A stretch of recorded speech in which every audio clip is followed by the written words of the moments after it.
Hello दोस्तों, नमस्कार। अगर मान लीजिए हमें लैपटॉप खरीदना है तो हमारे अंदर क्या परिवर्तन आएंगे? ये एक अजीब सा सवाल है, पर इसके मायने यूपीएससी एस्पिरेंट्स के लिए बहुत कुछ है। अगर हमको लैपटॉप खरीदना होगा तो हमारे अंदर जो सबसे बड़ा परिवर्तन आता है वो है कि हम लैपटॉप से जुड़ी हुई सारी जानकारी कलेक्ट करने लगते हैं। आपके साथ भी ऐसे ही होता है ना? केवल कॉन्शियस माइंड से नहीं, बल्कि अनकॉन्शियस माइंड से भी हम सारी जानकारी कलेक्ट करने लगेंगे। मान लीजिए हम रोड में जा रहे हैं, कहीं हमें ऐड दिख गया, लैपटॉप का ऐड है, हम तुरंत उसको देखेंगे, पढ़ेंगे, जबकि पहले उसे इग्नोर कर देते थे। क्योंकि अब हमसे जुड़ा हुआ मैटर है। हम अपने दोस्तों से भी जब बात करेंगे तो लैपटॉप से जुड़ी जब बात होगी तुरंत उसमें बड़ा फोकस करेंगे। आप कहोगे सर ये क्या बात बता रहे हो, यूपीएससी में इसका क्या इंपॉर्टेंस? बहुत इंपॉर्टेंस है। सोचो, जब आप यूपीएससी की तैयारी कर रहे हो और आपको यह पता चल जाए कि यूपीएससी का क्या सिलेबस है, तो फिर आपको क्या होगा? आप जहां भी अपने सिलेबस से जुड़ी हुई चीजें देखोगे, आप तुरंत उसे कलेक्ट कर लोगे और इस तरह से आप सबसे सही तरीके से तैयारी कर पाओगे। जैसे सपोज करो, अगर हमारे सिलेबस में डिफेंस है और आप कहीं भी डिफेंस से जुड़ी हुई जानकारी देखोगे तो आपको लगेगा ये यूपीएससी में आ सकती है, तो आप उसको पढ़ोगे।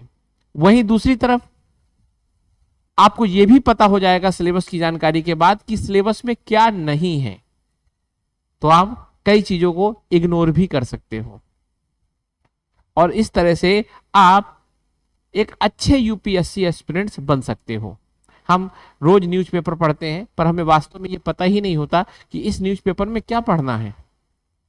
हम मूवी देखते हैं और हम 3 घंटे मूवी देखते हैं और हम ऐसे ही इंटरटेन करके निकल जाते हैं। लेकिन अगर आपको यूपीएससी का सिलेबस पता है और आप उस मूवी को देखेंगे तो आपको मूवी से जुड़ी हुई हर बात उस पिक्चर में दिखने लगेगी और आपके इंटरव्यू और ऐसे में वो काम आ सकती है। अगर आप पंचायत मूवी देखो और उसमें पेपर 2 से जोड़ के देखो तो आपको एक पति पंचायत का कॉन्सेप्ट देखने को मिलेगा, जो लोकल गवर्नेंस में एक बड़ा चैलेंज है ना? अजीब सी बात, पर वास्तव में ऐसा ही है। अगर हम यूपीएससी के सिलेबस को अच्छे से समझ लें तो हमें सड़क, ट्रेन, किताब, मूवी, गाने, हर जगह यूपीएससी दिखने लगेगा और कितना आसान हो जाएगा हमारे लिए बहुत यूनिक कॉन्सेप्ट को समझना, बहुत अच्छा कंटेंट कलेक्ट करना, रिवाइज करना, और कितने इफेक्टिव और कितने इफिशिएंट हो जाएगी हमारी तैयारी।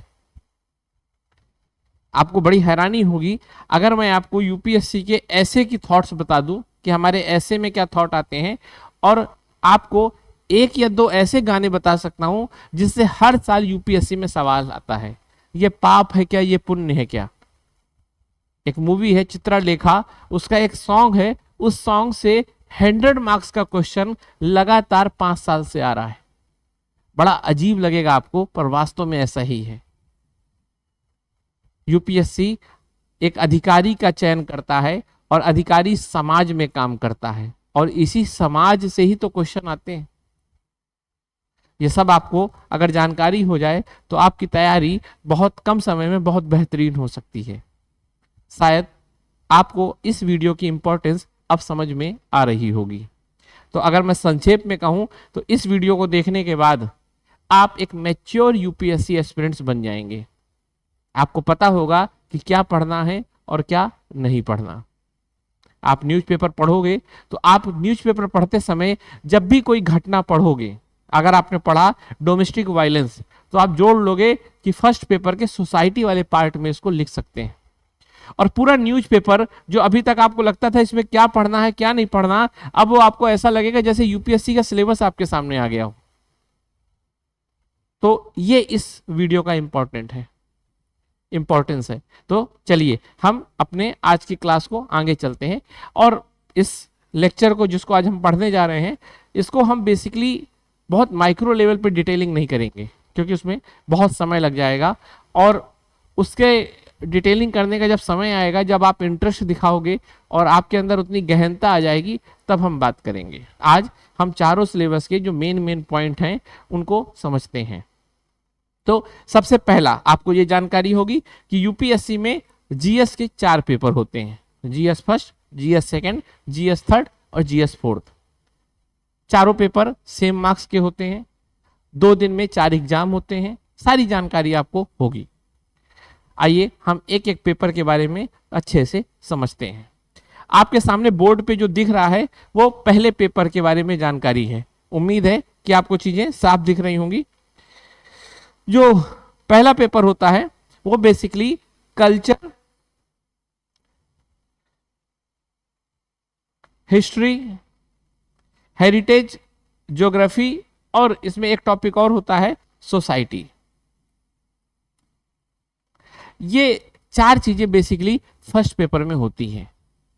तो जो सिविल सर्विस एग्जाम में फर्स्ट पेपर होता है उसमें कल्चर, हिस्ट्री, हेरिटेज, ज्योग्राफी और सोसाइटी अर्थात इतिहास, भूगोल, समाज और संस्कृति से क्वेश्चन आते हैं।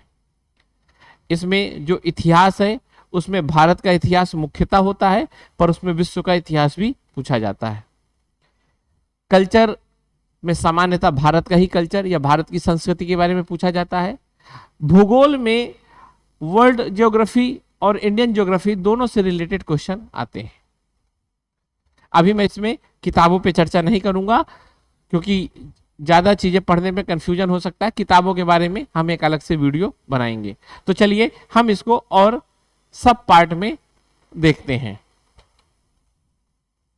अगर हम बात करें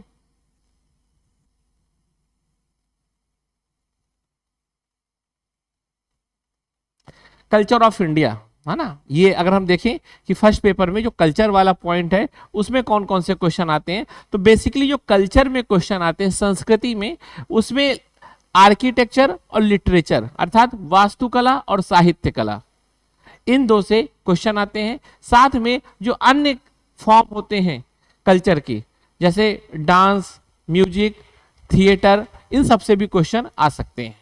और ये क्वेश्चन एंशिएंट हिस्ट्री से लेकर आज तक के समय पीरियड से आ सकते हैं। तो आपको जब भी कोई ऐसी जानकारी दिखे जो इंडियन कल्चर या इंडियन संस्कृति से जुड़ी हुई है, तो आप तुरंत उसको अपने नोट्स में मेंशन कर लें, अपने दिमाग में उतार लें।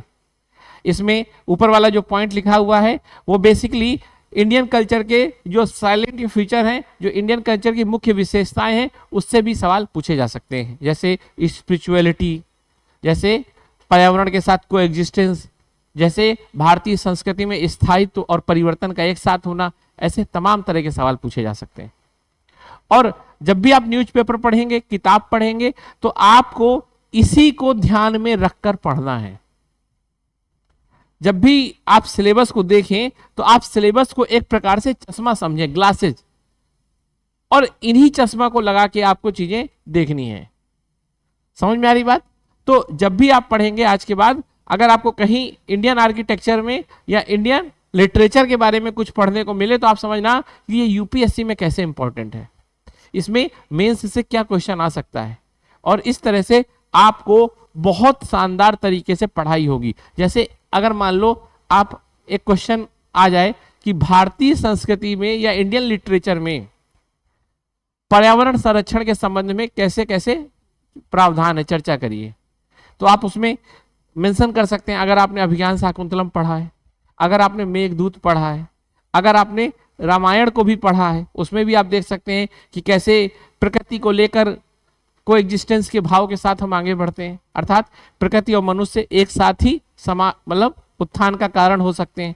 तो इस तरह अगर आप देखेंगे तो आपको बहुत हेल्प मिलेगी।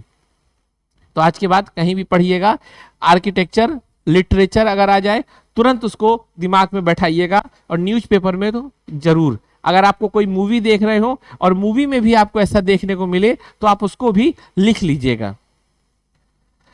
बात करते हैं हिस्ट्री की, तो आपको मैं एक जानकारी देना चाहूंगा कि हमारे सिविल सर्विस एग्जाम में बेसिकली मॉडर्न इतिहास या मॉडर्न हिस्ट्री से सवाल आते हैं। कल्चर एंशिएंट टू मॉडर्न है, मतलब प्राचीन से लेकर आधुनिक समय तक के सारे सवाल पूछे जा सकते हैं। लेकिन इतिहास के संदर्भ में दायरा केवल मॉडर्न हिस्ट्री तक है और इसमें बेसिकली मेंशन किया गया है कि 18 सेंचुरी के मध्य से सवाल शुरू होते हैं और वर्तमान तक आ सकते हैं, अर्थात 1750 के बाद से सवाल इसमें आ सकते हैं। इसीलिए आपको बहुत ज्यादा पास्ट या बहुत ज्यादा मतलब मेडुअल और एंशिएंट हिस्ट्री में आपको फोकस नहीं करना, हाँ उसके कल्चर वाले पार्ट पे आपको फोकस करना है, उसके कल्चर वाले पार्ट में आपको फोकस करना है, ना कि उसके क्रोनोलॉजिकल पार्ट पे या उसके फैक्चुअल पार्ट पे आपको बहुत ज्यादा फोकस नहीं करना। जैसे अगर आपको समझाना चाहूं तो बेसिकली अगर मान लो संगम पीरियड का सवाल आ जाए, संगम काल या संगम पीरियड या संगम एज, तो आपको उसके लिटरेचर वाले पार्ट को या उसके फीचर्स वाले पार्ट को फोकस करना है, ना कि राजा का नाम आपको याद करना है। इस तरह की चीजों में आपको नहीं फंसना। यहां तक बात समझ में आ गई? तो बेसिकली जब आप मॉडर्न इंडियन हिस्ट्री की बात करेंगे तो आपको क्या देखना है, personality from the mid 18th century to the present. तो आपको जितनी भी इंपॉर्टेंट पर्सनालिटी हैं, एक एक शब्द को ध्यान देना, इसमें बहुत अच्छे से याद रखना, इसीलिए मैं इसमें जल्दीबाजी नहीं कर रहा। जितनी भी इंपॉर्टेंट पर्सनालिटी हैं, जितनी भी इंपॉर्टेंट पर्सनालिटी हैं, आज से आप उनको जब पढ़ोगे तो सोचना कि यूपीएससी में सीधे एक पर्सनालिटी से क्वेश्चन आ सकता है, जैसे गांधी, भगत सिंह, सुभाष चंद्र बोस जी, विवेकानंद जी, ठीक है, राजा राम मोहन राय जी, मतलब ये तो बहुत प्रोमिनेंट मतलब पर्सनालिटी है। और भी मान लो जैसे कल्पना दत्त, है ना, प्रीतिलता वाडेकर, ये सब नाम आपने नहीं सुने होंगे लेकिन अभी धीरे धीरे आप सुनोगे। तो आपको सारे नाम को इसमें समझना है। फिर देखिए इसमें लिखा है जितने भी इशू हैं, मतलब मुद्दे, जो भी मुद्दे हैं उनको भी समझना है, खासकर जैसे एग्रीकल्चर से रिलेटेड इशू हैं, जैसे इकोनॉमी से रिलेटेड इशू आए हों, जैसे साइकोलॉजिकल उस समय क्या चेंज आया, ये सारी चीजों को आपको यहां पर देखना है। और इंपॉर्टेंट इवेंट, तो बेसिकली आपको क्या करना है, 1750 से लेकर मान लीजिए अगर हम इसको ऐसे बांटें 1947 तक में जितनी भी इंपॉर्टेंट पर्सनालिटी हैं, जितने भी इंपॉर्टेंट इवेंट हैं और जितने भी इंपॉर्टेंट इशू हैं, आपको इनको पढ़ना है और ऐसे पढ़ना है कि सपोज करो इनसे क्या क्वेश्चन बन सकता है। इसके लिए आपको पीवाईक्यू देखना है। सपोज करो सविनय अवज्ञा आंदोलन से क्वेश्चन आ गया या रॉलेट एक्ट से रिलेटेड क्वेश्चन आ गया, तो क्या क्वेश्चन आ सकता है, ये मेनली आपको पढ़ना है और आपको अपना दिमाग लगाना है। इसके लिए आपको क्या करना होगा, इसके लिए आपको पीवाईक्यू देखना होगा। फिर stage of the freedom struggle and the people who played a part in it, मतलब जो भारतीय स्वतंत्रता संग्राम आंदोलन हुआ है उसे कई चरणों में बांटा गया है। आप देखते होंगे उसे मुख्यतः 3 चरणों में बांटा गया है, आपको उसको पढ़ना है। उसमें किसने कैसा रोल निभाया है ये भी आपको देखना है। फिर history from the post independence, तो देखिए हमारे यूपीएससी में पोस्ट इंडिपेंडेंस मतलब 1947 के बाद से भी इतिहास पूछा जाता है, अर्थात आजादी के बाद का भारत के बारे में भी चर्चा की जा सकती है। तो कहने का मतलब आजादी के बाद का भारत अगर आपसे पूछा जाए तो 1947 से लेकर अभी तक का पूछा जा सकता है। इसमें आपसे राजनीतिक गतिविधियों के बारे में पूछा जा सकता है, इसमें इकोनॉमिकल पहलुओं के बारे में पूछा जा सकता है, बहुत सारी ऐसे सवाल हैं। इसमें कोई भी ट्रेंड, कोई भी इशू, कोई भी इवेंट से चीजें पूछी जा सकती हैं। तो आज के बाद जब भी आप हिस्ट्री को पढ़ेंगे तो याद रखिएगा, मैंने आपको बता दिया कि हिस्ट्री में क्या क्या आता है। तो आपको यह बात पता चल गया कि ये इंडियन हिस्ट्री की बात की गई है। इंडियन हिस्ट्री में बेसिकली 1750 से लेकर 1947 तक क्या क्या पूछा जाएगा, पर्सनालिटी, इवेंट, इशू। उसके बाद आप देखोगे 1947 के बाद, तो 1947 के बाद जो भी पर्सनालिटी है वो भी सवाल पूछा जा सकता है, जो भी इशू हैं, जो भी इवेंट्स हैं, सब इसमें पूछे जा सकते हैं। तो अगली बार से इस चीज को ध्यान रखिएगा कि कैसे इसको पढ़ना है। अगला सवाल, ठीक है, अगली चीज देखते हैं हम क्या है, वर्ल्ड हिस्ट्री। वर्ल्ड हिस्ट्री अगर हम देखेंगे तो वर्ल्ड हिस्ट्री में जो सवाल आते हैं वो बेसिकली 18th सेंचुरी के बाद से आते हैं। ये भी सेम वही टाइम पीरियड है। तो यूपीएससी ने आपको अगर कुछ सोच के रखा होगा तो कुछ कारण होगा कि 1750 के बाद से ही चीजों को पढ़ना है। ठीक, इसमें क्या क्या पढ़ना है ये बताया गया है कि there effects on society, and world at large, मतलब जो भी बड़ी घटनाएं हुई हैं उसका क्या प्रभाव पड़ा पूरे समाज में, पूरे विश्व में। तो आपको ये भी पढ़ना है। मतलब अगर आपको देखा जाए तो मॉडर्नाइजेशन जो हुआ, कोलोनाइजेशन जो हुआ, ये सब जो बड़े बड़े फिनोमिना हुए, जितनी भी रेवोल्यूशन हुए, क्रांतियां हुई, उन क्रांतियों को भी समझना है और देखना है कि उन क्रांतियों का क्या प्रभाव है समाज में। जैसे फ्रांस की क्रांति ने समाज में समानता की बात की, रूस की क्रांति ने पूरी इकोनॉमी को बदला। तो ये सब चीजों को आपको समझना है। फिर दूसरा पॉइंट आप देखें, event such as industrial revolution, specific mention किया गया है कि इंडस्ट्रियल रिवोल्यूशन के बारे में आपको पढ़ना है, वर्ल्ड वॉर के बारे में आपको पढ़ना है, ठीक है। डिलीनिएशन ऑफ नेशनल बाउंड्रीज, जो आज की डेट में आप बाउंड्री देखते हो ना, उसका जो निर्माण हुआ है वो कैसे हुआ है। आखिर अफ्रीका की बाउंड्री इतनी सीधी क्यों है? क्या कोई भी नेचर के द्वारा ऐसी सीधी या सीधा विभाजन किया जा सकता है? नहीं, कहीं ना कहीं इसमें कोलोनाइजेशन या यूरोप की शक्तियों का रोल है। आपको वो सब इसमें समझना है। अभी मैं ये मान के चल रहा हूं कि आप बिल्कुल तैयारी शुरू कर रहे हो, इसीलिए मैं ऐसी ऐसी बातें बता रहा हूं जो हाई स्कूल इंटर में आपने सुना हो, ताकि आपका इसमें इंटरेस्ट बन जाए। अगर पढ़ाई शुरू से ही खराब लगने लगेगी तो फिर आपके लिए बोझ बन जाएगी और शायद आपको अजीब सा लगने लगे, इसलिए मैं सरल चीजों को लेकर चल रहा हूं। फिर इसमें देखो, effect of political philosophy like communism and capitalism, ये बात भी इसमें बताई गई है कि भाई कम्युनिज्म और कैपिटलिज्म, अभी तक आप जिसको इकोनॉमी का हिस्सा मानते थे, यूपीएससी ने पहले पेपर में इसको रखा है। अगर इसको पहले पेपर में रखा है तो इसका मतलब कि वो आपसे इकोनॉमिकल पॉइंट ऑफ व्यू से नहीं पूछना चाह रहा, जबकि इसके बृहत रूप से जो प्रभाव है उनको पूछना चाह रहा है ना। ठीक, तो यहां आपको बात समझ में आ गई। चलिए अगला चलते हैं। सोसाइटी, हमने हिस्ट्री पढ़ लिया, हमने पढ़ लिया कल्चर से कैसे क्वेश्चन आएंगे, literature, architecture and features of Indian culture. हमने हिस्ट्री को भी पढ़ लिया, मॉडर्न हिस्ट्री में क्या क्या आएगा, इवेंट, इशू और पर्सनालिटी। अब हमने वर्ल्ड हिस्ट्री भी पढ़ लिया, वर्ल्ड हिस्ट्री में विचारधाराएं आ सकती हैं, जो घटनाएं हैं, इंडस्ट्रियल रिवोल्यूशन वो आ सकता है, वर्ल्ड वॉर आ सकता है, और कैसे पढ़ना है उसका सोसाइटी में और वर्ल्ड में क्या इंपैक्ट हुआ है ना। सारी क्रांतियां आ सकती हैं, क्योंकि उसमें लिखा है कि जो भी बड़े इवेंट हैं वो सारे पूछे जा सकते हैं। सोसाइटी एक बहुत इंपॉर्टेंट रोल प्ले करता है, क्योंकि इसमें नंबर पाना सबसे आसान लगता है पर आसान होता नहीं है, क्योंकि जिसको लोग आसान समझ लेते हैं उसको पढ़ते नहीं हैं, और जब पढ़ते नहीं हैं तो सब बहुत लाइट वे में आंसर लिखाते हैं और अच्छे नंबर नहीं आते। इसलिए सोसाइटी वाले पार्ट को बहुत अच्छे से पढ़ना है। इसमें इंडिया की सोसाइटी के जो बेसिक फीचर्स हैं उस पर सवाल पूछा जा सकता है। इसमें देखिए लिखा है कि जो हमारी सोसाइटी में डाइवर्सिटी है, जो उसके इंपॉर्टेंट एस्पेक्ट है, मतलब हमारी सोसाइटी में जैसे कास्टिज्म, पैट्रियार्की, स्पिरिचुअलिज्म, ये सारे जो स्पेशल फीचर्स हैं वो पूछे जा सकते हैं।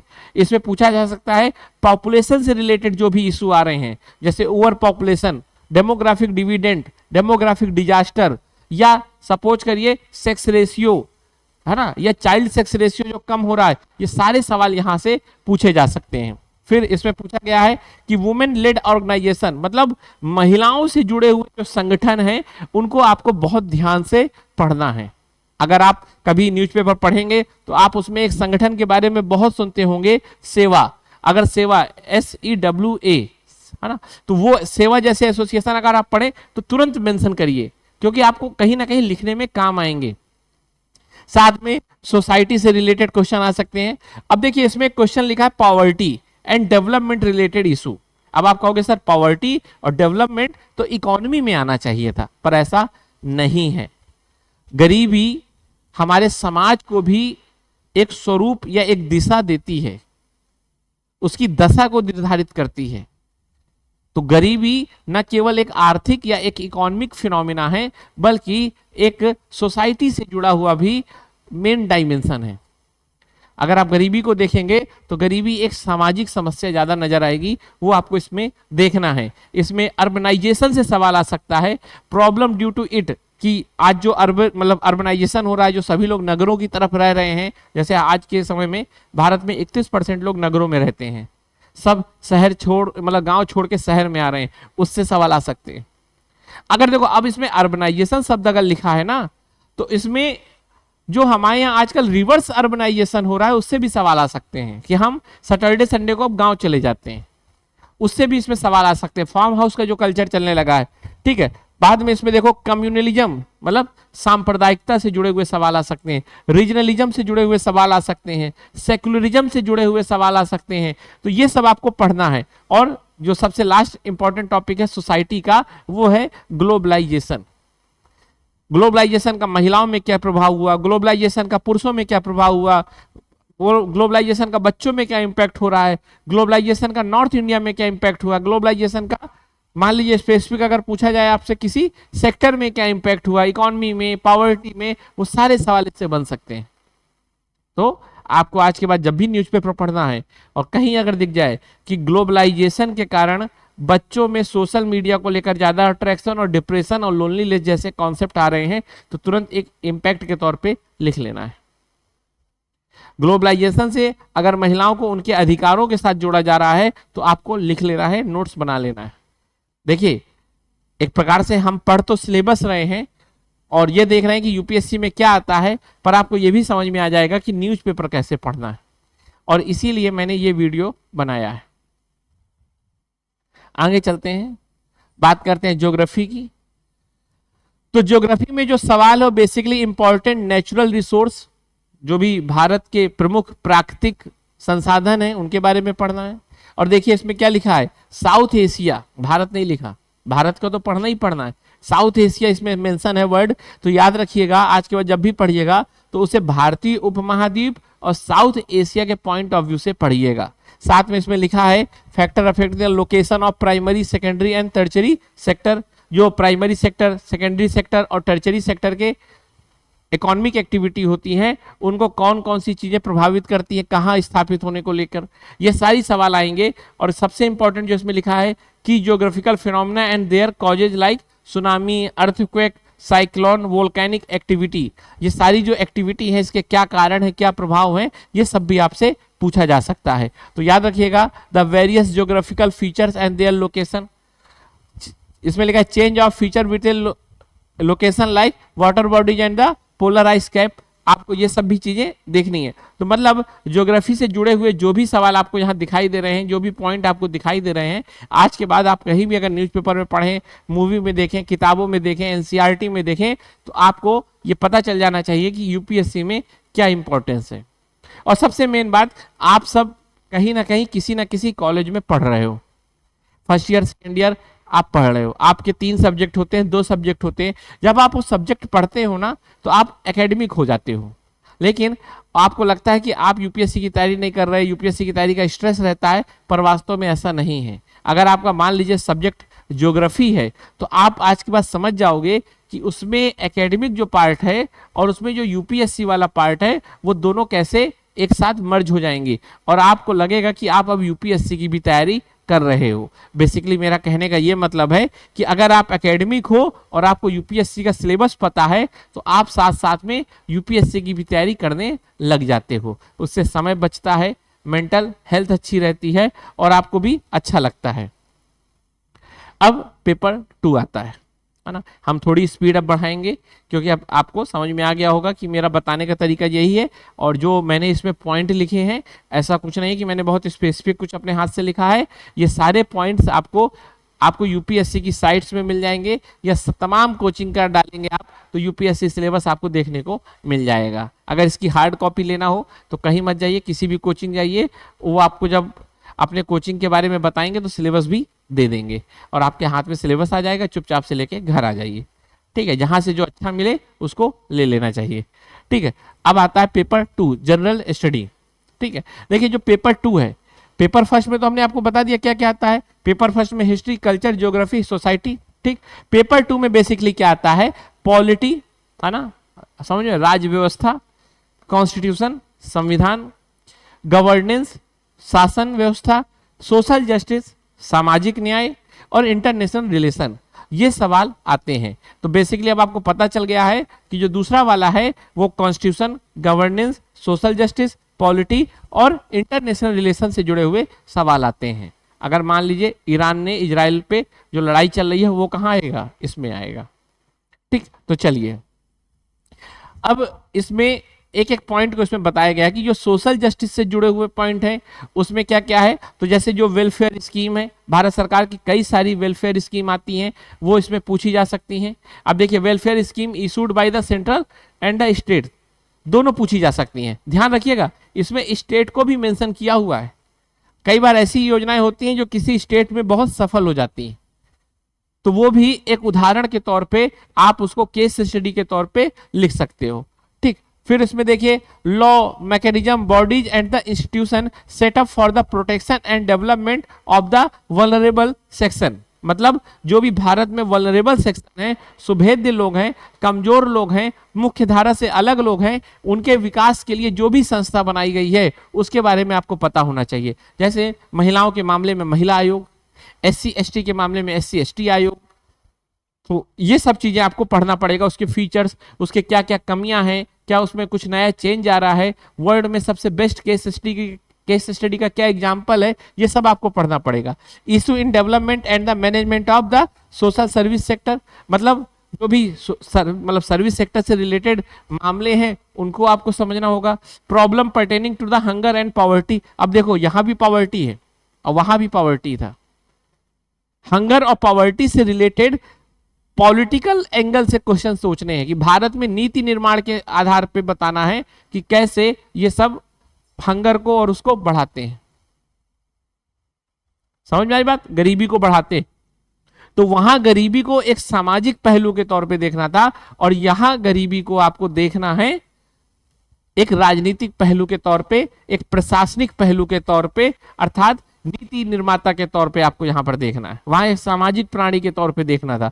तो इस तरह से आपको पता चल गया। ठीक है, फिर गवर्नेंस की बात अगर पूछी जाए तो इसमें लिखा हुआ है कि aspect of the governance and e governance. E governance बहुत इंपॉर्टेंट टॉपिक है, यूपीएससी इस पे बहुत फोकस करती है। अकाउंटेबिलिटी से आप पूछिए, ट्रांसपेरेंसी से आप देखिए सवाल आएंगे, सिटीजन चार्टर से रिलेटेड सवाल आते हैं, और the role of civil service in democracy, ये बहुत इंपॉर्टेंट सवाल है। और आपको मैं एक बात बताऊं, ऐसे ही टॉपिक अभी आपको पेपर 4th में दिखेंगे। ये पूरा पोर्शन आपको पेपर 4th में सेम दिखेगा, लेकिन दोनों में सोचने का तरीका अलग है। यही लोग गलती करते हैं। मैं ज्यादा तो नहीं अभी बता पाऊंगा क्योंकि समय कम है। बेसिकली इसमें आपको बताना पड़ता है भारत में क्या हो रहा है। ये डिस्क्रिप्टिव साइंस है। पेपर 4th जब आता है तो वहां आपको यह बताना होगा कि इसको कैसा होना चाहिए, और वो नॉर्मेटिव साइंस है। जैसे इस पार्ट में भी RTI आएगा, यहां पर आपको बताना है भारत में RTI के क्या क्या फीचर्स हैं, क्या क्या चैलेंज है। वहां आपको बताना है कि सबसे बेहतर RTI कैसे बनाया जा सकता है, राइट टू इंफॉर्मेशन। तो इस तरह की चीजों को आपको समझना होगा। इंटरनेशनल रिलेशन की बात करें तो पेपर 2 में इंटरनेशनल रिलेशन से जुड़े हुए 2 से 3 क्वेश्चन आते हैं, कई बार 4 भी हो सकते हैं। और उसमें क्या आता है, जितने भी आपके इंडिया के नेबर्स हैं उनके साथ आपके रिलेशन पूछे जा सकते हैं। तो आज के बाद न्यूज़पेपर में कभी भी अगर भारत पाकिस्तान, भारत अफगानिस्तान, भारत भूटान के बारे में पढ़ें तो तुरंत समझिएगा कि आप इस पॉइंट की तैयारी कर रहे हैं। जब भी आपको नोट्स बनाना हो ना, तो जितने भी ये पॉइंट्स हैं हर के लिए आपको एक स्पेसिफिक 2 से 3 पेज का एक सेट रखना है। न्यूज़पेपर में आए कि वहां इसको लिख देना है। ठीक, वेरियस इंटरनेशनल ग्रुपिंग्स जैसे G20, G7, आज की डेट में G7 को लेकर बहुत तरह की बातें चल रही हैं, तो समझ जाना यहां से सवाल बन सकता है। The effect of the policy and the political of other country on the Indian interest, जैसे सपोज करो यूएसए जो भी करता है उसका भारत पे क्या प्रभाव पड़ रहा है। ठीक, जैसे यूएसए कोई रूल बनाता है, अभी समझिए यूएसए ने अभी अपने जितने भी विश्वविद्यालय हैं उसमें भारतीय छात्रों को संबंध में या बाहरी छात्रों के संबंध में जो नियम लगाए उसका यहाँ इंपैक्ट क्या होगा। देखिए, अब समझ में आ रहा है ना आपको कि सब चीजें यूपीएससी के सिलेबस से नहीं जुड़ती, जो जुड़ती हैं वो यहाँ लिखी हैं। हर चीज दुनिया में जो चल रहा है ना, मेघालय का जो कांड हो गया वो यहाँ नहीं पूछा जाएगा, उसको सोसाइटी के साथ जोड़ के लिख सकते हो। ये नहीं कि आपसे पूछा जाएगा मेघालय में कौन गया था, सब कुछ रट रहे हो। क्योंकि आजकल जो यूट्यूबर है ना, जो यूपीएससी के नाम पे सब बताने लगते हैं। एक वीडियो देख रहा था उसमें तो ये भी बताया जा रहा था कि वॉशिंग मशीन में कपड़े कैसे धुल लें। तो समझ गए आप कि आपको बचना है अपने आप को, है ना। अब मूर्ख बनाने वाले तो मूर्ख बनाएंगे, लेकिन दिमाग तो आपके पास भी है, आपको बचना भी है। तो समझ में आ गई बात आपको यहां पर। तो इस तरह से आपको कि इंटरनेशनल एंटिटीज, इंस्टीट्यूशन, एजेंसी और देयर मैंडेट, मतलब जितनी भी बड़ी वैश्विक संस्थाएं हैं आपको वो पढ़ना है और उनका क्या काम है, मैंडेट का मतलब क्या काम उनको बताया गया है। जैसे WTO का मान लो काम है विश्व में व्यापार को बढ़ावा देना, वो सब आपको पढ़ना है। IMF का काम है विश्व व्यापार को बनाए रखना, मतलब एक्सचेंज रेट को स्टेबल रखना।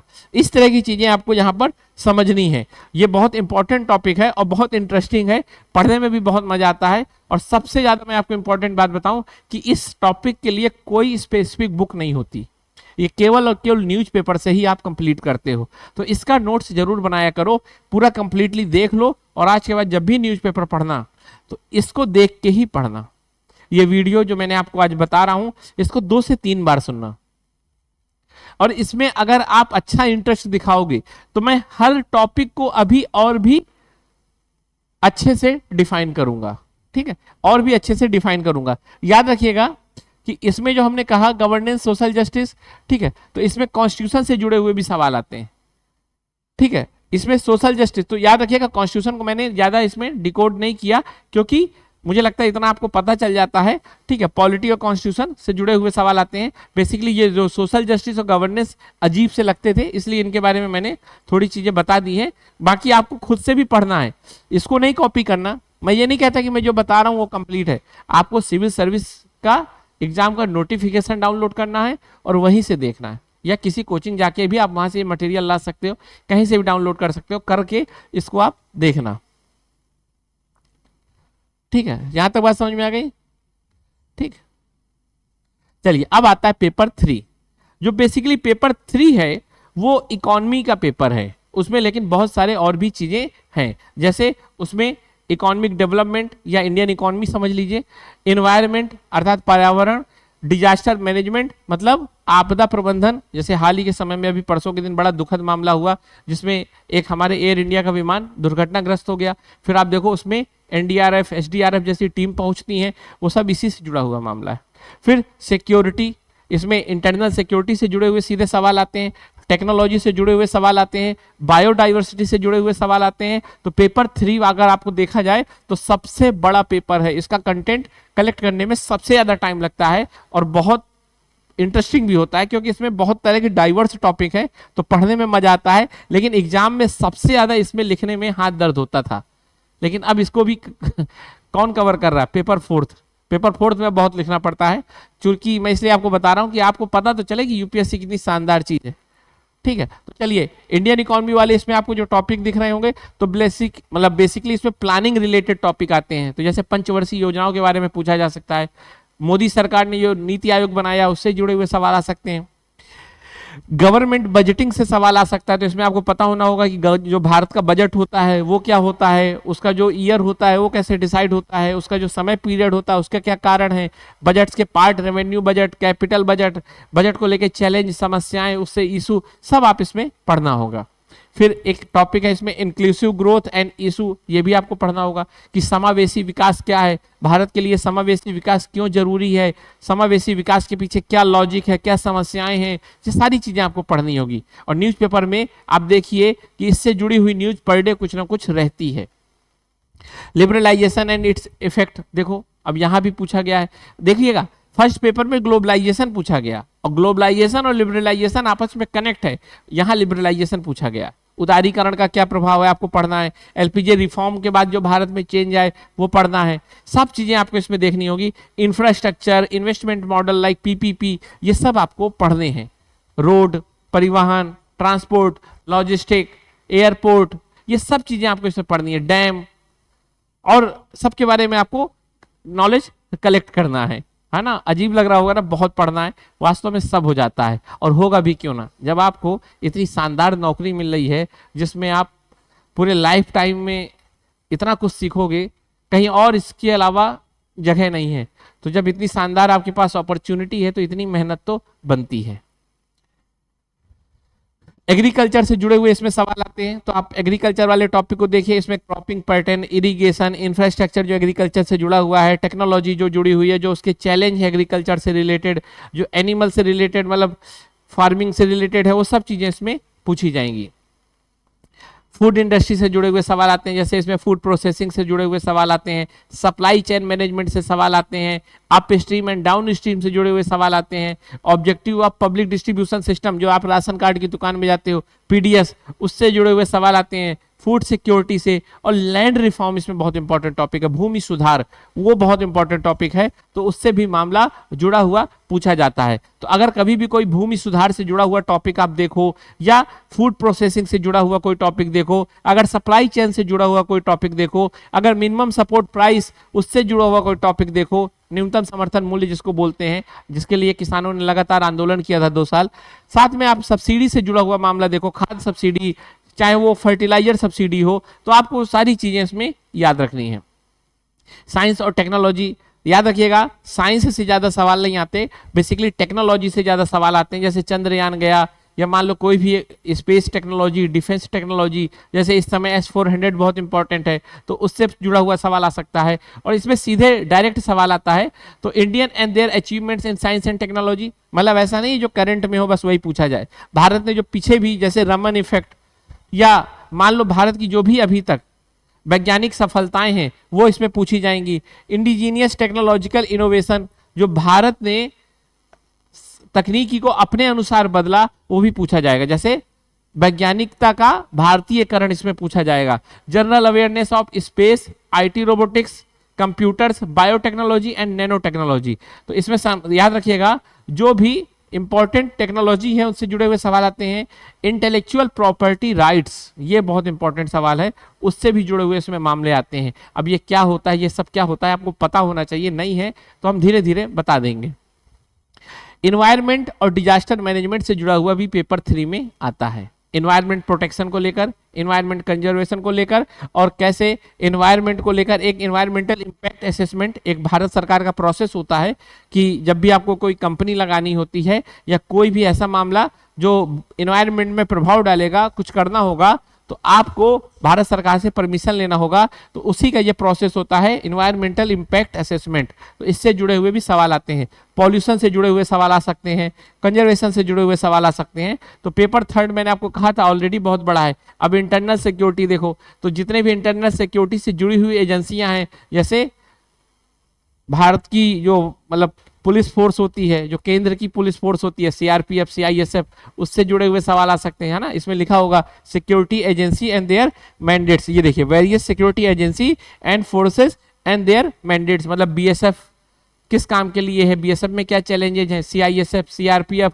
ऐसे तमाम तरह के सवाल इसमें बन सकते हैं। फंडामेंट साइबर सिक्योरिटी से जुड़े हुए सवाल आ सकते हैं, मनी लॉन्ड्रिंग से जुड़े हुए सवाल आ सकते हैं, बॉर्डर मैनेजमेंट से लेके जो आजकल सीमाओं को लेकर बड़ी मामला चल रहा है वो पूछा जा सकता है। How extremism and development are spread, मतलब विकास और जो नक्सलवाद है वो कैसे जुड़ा हुआ है, जम्मू कश्मीर का जो मामला है, नॉर्थ ईस्ट का जो मामला है, इस तरह की चीजें आपसे पूछी जा सकती हैं, जैसे drug trafficking, human trafficking, intellectual property की जो ट्रैफिकिंग होती है, सारे सवाल इसमें आ सकते हैं। ठीक, ये तो हो चुका, ठीक है। अब आता है पेपर 4। पेपर 4 जो है वो बेसिकली एथिक्स का पेपर कहलाता है। इसमें 3 शब्द लिखे हैं, इंटीग्रिटी, एथिक्स और एप्टीट्यूड। तो एथिक्स के कुछ सवाल आते हैं थ्योरी से और कुछ सवाल आते हैं उसकी केस स्टडी से। आइए हम उसको भी देख लें कि उसमें क्या क्या आता है। तो इसमें सबसे पहला जो सवाल आता है वो आता है कि जो नीति शास्त्र है, जो एथिक्स है, एक सब्जेक्ट के तौर पे मानव के साथ कैसे संबंधित है, अर्थात ह्यूमन इंटरफेस विथ एथिक्स। जानवरों के साथ एथिक्स क्यों नहीं जुड़ता, केवल मानव के साथ क्यों जुड़ता है, ये सब इसमें आपको बताना पड़ेगा। एथिक्स का मानव के साथ क्या संबंध है, मानव को एथिक्स कैसे बेहतर बनाता है, एथिक्स वास्तव में होता क्या है, किस तरह का साइंस है, साथ में एथिक्स जो है वो कैसे पब्लिक और प्राइवेट रिलेशनशिप से जुड़ा हुआ है, ह्यूमन वैल्यू के बारे में आपसे इससे पूछा जाएगा। एथिक्स को डिसाइड करने वाले कौन कौन से फैक्टर होते हैं, किसी काम को आप एथिकल बोलते हो, किसी को अनएथिकल बोलते हो, तो ये कैसे डिसाइड होगा, ये सब इसमें पूछी जाएंगी। किसी की फैमिली का, सोसाइटी का, एजुकेशन का क्या रोल होता है हमारे एथिक्स को निर्धारित करने में, ये तमाम तरह के सवाल इसमें पूछे जा सकते हैं। एटीट्यूड, ये एथिक्स का साइकोलॉजिकल पार्ट है। एटीट्यूड जो शब्द अभी तक आप सुनते थे ना कि एटीट्यूड ना दिखाओ, ये वो वाला एटीट्यूड नहीं है। इस एटीट्यूड का मतलब होता है एक मानसिक संरचना जो आपके व्यवहार को निर्धारित करती है। आप किसी को देख के बड़ा खुश होते हो, किसी को देख के बहुत दुखी हो जाते हो, किसी को देख के गुस्सा आता है कि मार दूंगा, ये सब आपका एटीट्यूड है। किसी को लेकर आपका जो व्यवहार होता है ना, उसी को एटीट्यूड कहते हैं। जैसे जो नई जनरेशन है उसका विराट कोहली को लेकर एटीट्यूड बहुत पॉजिटिव है, जो पुरानी जनरेशन है उसका सचिन तेंदुलकर को लेकर एटीट्यूड बहुत पॉजिटिव है। जैसे भारत में अगर टाटा को देखा जाए तो टाटा को लेकर लोगों का एटीट्यूड बहुत पॉजिटिव है। तो एटीट्यूड मतलब एक देखने का नजरिया, बेसिकली ये बताता है कि एटीट्यूड के कंटेंट क्या होते हैं, एटीट्यूड कैसे बनता है, एटीट्यूड एक अधिकारी के लिए क्यों जरूरी है। ये एटीट्यूड वो छपरी और निब्बन निब्बी वाला एटीट्यूड नहीं है, ये एटीट्यूड एक साइकोलॉजिकल, एक मनोविज्ञान से संबंधित शब्द है और मानव का समस्त व्यवहार उसके एटीट्यूड से ही निर्धारित होता है। फिर एप्टीट्यूड आता है। एप्टीट्यूड का मतलब बेसिकली आपके अंदर वो क्षमता है कि नहीं है। एप्टीट्यूड मतलब जन्मजात क्षमता। तो इस पेपर के द्वारा ये पता किया जाता है कि आपके अंदर वो क्षमता है कि नहीं, और साथ में आपको ये भी पता है कि एक अधिकारी बनने के लिए कौन कौन सी क्षमताएं होनी चाहिए। तो एप्टीट्यूड बेसिकली आपसे इसका थ्योरेटिकल पार्ट भी पूछा जाएगा और केस स्टडी के दौरान ये देख भी लिया जाएगा कि आपके अंदर एप्टीट्यूड है कि नहीं। फिर इमोशनल इंटेलिजेंस पूछा। अब इमोशनल इंटेलिजेंस क्या होता है?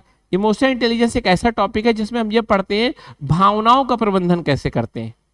जैसे कई लोग अपने आप गुस्सा हो जाते हैं और शांत हो जाते हैं,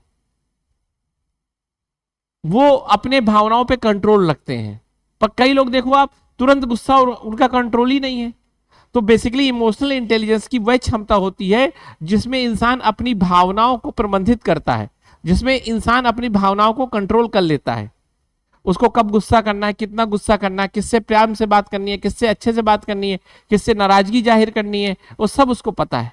कब मोटिवेट रहना है, कब डिमोटिवेट होना है, वो सब वो डिसाइड कर लेता है। और इमोशनल इंटेलिजेंस ऐसा ही टॉपिक है और ये आपको पढ़ना पड़ेगा। बहुत इंटरेस्टिंग टॉपिक है, बहुत मजा आती है इसको पढ़ने में।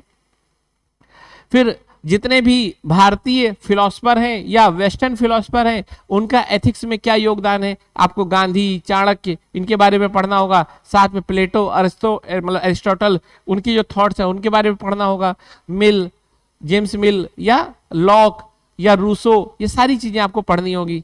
और बड़ा मजा आएगा जब आप एक अच्छे टीचर से पढ़ोगे तो ये सब चीजें आपको बहुत इंटरेस्टिंग और बहुत अच्छी लगेंगी। ठीक। फिर एथिक्स इन पब्लिक एडमिनिस्ट्रेशन, मतलब एक अधिकारी के तौर पे एथिक्स का जो भी सवाल आएगा वो पूछा जाएगा। जैसे इसमें लिखा हुआ है कि एक अधिकारी के तौर पे आपके पास जो भी डायलेमा आएंगे आप उसको कैसे सॉल्व करोगे। आप एक अधिकारी हो मान लो और आपका कोई रिश्तेदार आपसे काम करवाने आए तो आप कैसे जवाब दोगे। आपके जीवन को खतरा हो उस समय आप कैसे एक अधिकारी के तौर पे फर्ज निभाओगे। दो तरह के मामले सामने आ गए, दोनों आपको सही लग रहे हैं, उनमें से कौन सा चुनोगे। आप मान लो एक परिवार को अहमियत दोगे कि अपने सार्वजनिक जीवन को अहमियत दोगे। ये सारे सवाल इसमें पूछे जाएंगे। रेगुलेशन, रूल्स और लॉ से रिलेटेड सवाल आ सकते हैं कि जो भी कानून है उसमें क्या एथिकल समस्याएं हैं, या एथिकल समस्याओं को मदद करने के लिए या अधिकारियों को एथिकल बनाने के लिए कौन कौन से लॉ हैं। जैसे आरटीआई, ऑब्जेक्टिविटी बढ़ाने के लिए कई सारे हैं, जैसे डिजिटल टेक्नोलॉजी का यूज करना, ये सब चीजें आपको इसमें पढ़ना होगा। एथिकल गवर्नेंस किसे कहते हैं, कैसे जो प्रशासन है वो एथिकल कब होगा, उसमें कौन कौन से फीचर्स ऐड कर दिए जाएं। साथ में एथिकल इशू आजकल जो आ रहे हैं, मतलब आप देखते होंगे कि कई बार फंडिंग हो जाती है विदेशों से और भारत के अंदर भारत के खिलाफ लोग बोलने लगते हैं, वो सब मामले इसमें आपको पढ़ने हैं। कॉर्पोरेट गवर्नेंस पढ़ना है। देखो ना केवल आपको सरकारी काम को देखना है बल्कि आपको ये देखना है कि जो बड़े बड़े कॉर्पोरेट सेक्टर हैं उनको भी कैसे बेहतरीन बनाया जाए, क्योंकि वो भी तो भारत की डेवलपमेंट में एक बड़ा रोल प्ले करते हैं। फिर प्रोबिटी इन गवर्नेंस, गवर्नेंस में कैसे शुचिता या ईमानदारी को कैसे बढ़ाया जाए। प्रोबिटी ईमानदारी का ही एक रूप होता है लेकिन ईमानदारी से भी उच्च होता है। तो ये सारी चीजें उसके लिए जरूरी हैं और ये सब यूपीएससी में आपसे पूछा जाएगा कि पब्लिक सर्विस किसे कहते हैं, गवर्नेंस और प्रोबिटी का संबंध कैसे है, ट्रांसपेरेंसी कैसे बढ़ाई जा सकती है, code of ethics, code of conduct क्या होता है, सिटीजन चार्टर क्या होता है, क्वालिटी ऑफ सर्विस डिलीवरी क्या होता है, कैसे आप सर्विस डिलीवरी को और अच्छा बना सकते हो। अब देखो पहले आप जाते थे हर चीज के लिए ऑफिस, आजकल ऑनलाइन वो सारे काम हो जाते हैं। आप देखोगे, आप कभी भी बैंक में जाओ, बैंक में लिखा रहता है खाता खुलवाने में इतना समय लगेगा, पासबुक लेने में इतना समय लगेगा। इससे क्या होता है, इससे एथिकल गवर्नेंस ही तो होता है, क्योंकि अधिकारी आपके प्रति जवाबदेह हो जाते हैं। तो ये देखिए लिखा है इसमें, सिटीजन चार्टर, वर्क कल्चर से जुड़े हुए सवाल आते हैं, करप्शन से जुड़े हुए सवाल आते हैं कि करप्शन कैसे एक समस्या है, इसका क्या सॉल्व करने का तरीका हो सकता है।